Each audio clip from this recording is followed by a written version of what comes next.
வச்ச தீ வந்து இங்கே பத்துது இப்போது. என்ன பண்ண ஏது பண்ண தண்ணி ஊத்து தப்பேது.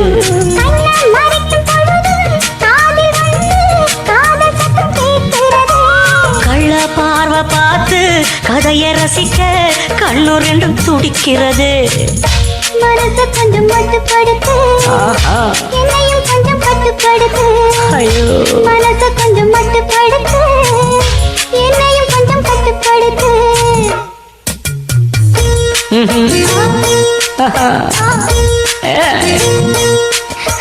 முடிக்க முடிக்க